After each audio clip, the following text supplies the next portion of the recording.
ಸೊಂಡೂರು. ನಮ್ಮ ಪ್ರದೇಶದ ಮಲೆನಾಡು ಅಂತಂದ್ರೆ ತಪ್ಪಾಗಲ್ಲ.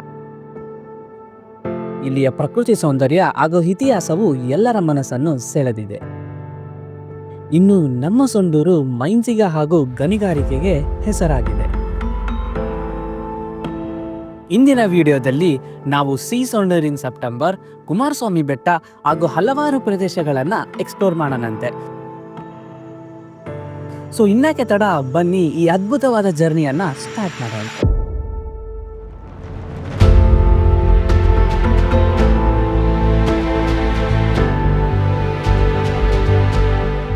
ಎದಕ್ಕ ನಾಟಕಗಳು ಮಾಡ್ತೀರ ಮಕ್ಳು?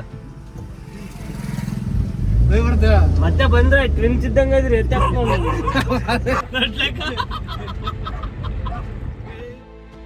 ನಮಗಂತರೂ ಸೊಂಡೂರಿಗೆ ಹೋಗೋದು ಕಷ್ಟ ಅನ್ನಿಸ್ಲೇ ಇಲ್ಲ. ಯಾಕಂದರೆ ನಮ್ಮ ಫ್ರೆಂಡ್ಸ್ ಅದನ್ನು ಕಷ್ಟ ಆಗಕ್ಕೆ ಬಿಟ್ಟೇ ಇಲ್ಲ.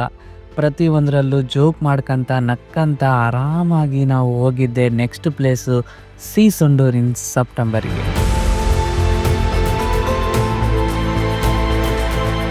ಈ ಸಿ ಸೊಂಡೂರು ಇನ್ ಸೆಪ್ಟೆಂಬರ್ ಅಂತ ಹೇಳೋಕೆ ಕೂಡ ಒಂದು ಸಣ್ಣದಾದ ಹಾಗೂ ಹಳೆಯ ಕತೆ ಇದೆ.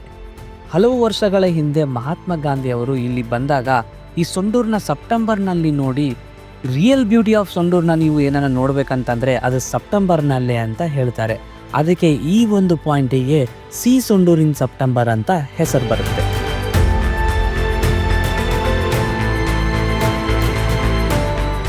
ಸಿ ಸೊಂಡೂರು ಇನ್ ಸೆಪ್ಟೆಂಬರ್ ನೋಡೋಷ್ಟೊಟ್ಟಿಗೆಲ್ಲ ನಮ್ಮ ಹೊಟ್ಟೆ ಅನಿಸ್ತು, ಫುಲ್ ಹಸ್ಬಿಟ್ಟಿತ್ತು. ಅದಕ್ಕೆ ಹೋಗೋ ದಾರಿಯಲ್ಲಿ ಒಳ್ಳೆ ಟಿಫನ್ ಮಾಡಿಕೊಂಡು ನೆಕ್ಸ್ಟ್ ನಾವು ಹೋಗಿದ್ದೆ ಕುಮಾರಸ್ವಾಮಿ ಟೆಂಪಲಿಗೆ. ಕುಮಾರಸ್ವಾಮಿ ಟೆಂಪಲ್ ಬಂದ್ಬಿಟ್ಟು ಭಾಳ ಅಂದರೆ ಭಾಳನೇ ಹಳೆಯ ದೇವಸ್ಥಾನ. ಇಲ್ಲಿಗೆ ಬಂದ ತಕ್ಷಣ ಅದೇನೋ ಒಂಥರ ಪೀಸ್ ಹಾಗೂ ನೆಮ್ಮದಿ ಅನಿಸುತ್ತೆ ಮನಸ್ಸಿಗೆ.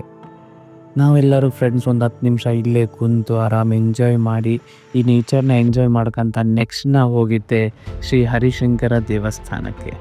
ಈ ದೇವಸ್ಥಾನ ಬಂದ್ಬಿಟ್ಟು ನಿಮಗೆ ಕುಮಾರಸ್ವಾಮಿ ಬೆಟ್ಟ ಕೆಳಗಿಳಿ ಹೊತ್ನಾಗ ಸಿಗುತ್ತೆ. ಇದು ಕೂಡ ಅತಿ ಸುಂದರವಾದ ದೇವಸ್ಥಾನ.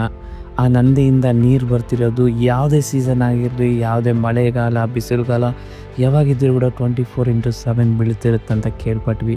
ಆ ನೀರು ಕೂಡ ಕುಡಿಯೋಕೆ ಬಹಳ ಅಂದರೆ ಭಾಳ ಶುದ್ಧವಾಗಿತ್ತು. ನಮಗಿಲ್ಲಿ ಜಾಸ್ತಿ ವೀಡಿಯೋ ಮಾಡ್ಕೊಳಕ್ಕೆ ಬಿಡಲಿಲ್ಲ, ಅದಕ್ಕೆ ನಾವು ಮಾಡಿಲ್ಲ. ಈ ಪ್ಲೇಸನ್ನು ಮುಗಿಸ್ಕೊಂಡು ನೆಕ್ಸ್ಟ್ ನಾವು ಹೊಟ್ಟಿದ್ದೆ ನಮ್ಮ ಊರ ಕಡೆಗೆ. ಸೊ ಇದಾಗಿತ್ತು ನಮ್ಮ ಸೊಂಡೂರಿನ ಟ್ರಿಪ್. ನಾವಂತೂ ಭಾಳ ಎಂಜಾಯ್ ಮಾಡಿದ್ವಿ. ನಮ್ಮ ವಿಡಿಯೋ ಮುಖಾಂತರ ನೀವು ಕೂಡ ಎಂಜಾಯ್ ಮಾಡಿದ್ದೀರಿ ಅಂತ ಅಂದ್ಕೊಂಡಿದ್ದೀನಿ. ಈ ವಿಡಿಯೋನ ಲೈಕ್ ಮಾಡಿ, ಸಬ್ಸ್ಕ್ರೈಬ್ ಮಾಡಿ ಹಾಗೂ ಈ ವಿಡಿಯೋನ ನಿಮ್ಮ ಫ್ರೆಂಡ್ಸ್ ಎಲ್ಲರಿಗೂ ಶೇರ್ ಮಾಡಿ ಅಂತ ಹೇಳ್ತಾ, ಸಿ ಯು ನೆಕ್ಸ್ಟ್ ವಿಡಿಯೋದಲ್ಲಿ. ಅಲ್ಲಿವರೆಗೂ ಬಾಯ್ ಬಾಯ್.